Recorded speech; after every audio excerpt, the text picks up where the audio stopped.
Hello mga idol, welcome back to my channel. Tuturuan ko kayo kung paano ba mag-certify ng SSS loan ang isang employer. So, ibig sabihin, kapag kayo ay empleyado at makikisuyo kayo sa inyong employer na i-approve ang inyong application loan, ay ganito lang po kabilis yung pag-approve or pag-certify ng isang SSS loan.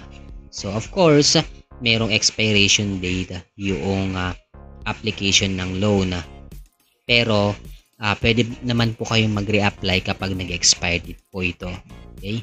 So, ang gagawin lang natin, halimbawa kung kayo ay employer, so magla-login lang po tayo sa inyong sa ating employer login. Enter yung user ID, password, sign in, then ito na po yung lalabas.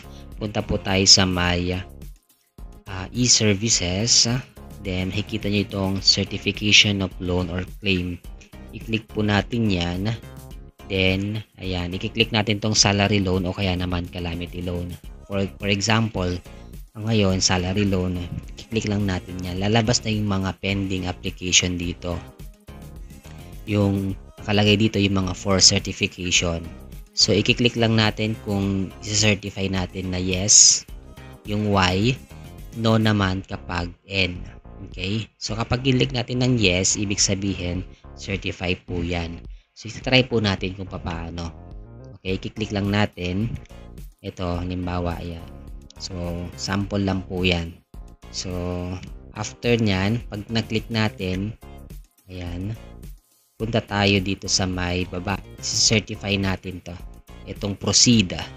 Okay? Pagka-proceed po natin, maglo-loading lang po ng ilang segundo yan. Ito na po yung lalabas.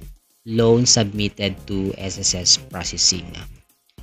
Once na makita nyo ito, i-check nyo po yung email address ninyo. May notification po doon na na-certify na po ng employer. Both employer and employee makaka-receive ng notification na na-certify na ng inyong company. After that, pwede po natin i-check dito sa my status yung certified by employer. Makikita po natin dyan yung mga hindi pa natin na-certify, yung supporter certification, yung mga na-certify, yung mga not certified by employer, yung nireject natin or kinancel yung no. Pero kapag nino natin, pwede ulit mag-reapply yung employee. Okay? Expired, in process, approved by SSS, disapproved by SSS.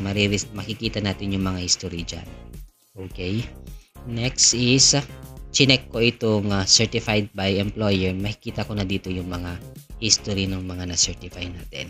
Ganun lamang guys, kadali yung ating pag-certify ng loan. So if ever man na busy ang inyong HR, is makisuyo lang po kayo na i-certify para po hindi mag-expire ang inyong application.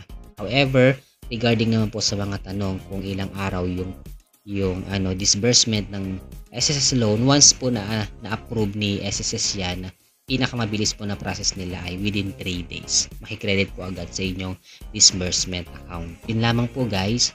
Maraming salamat and hoping nakatulong ako sa inyong mga concern. Don't forget to subscribe para makatulong kayo sa ating YouTube channel. Maraming salamat and God bless.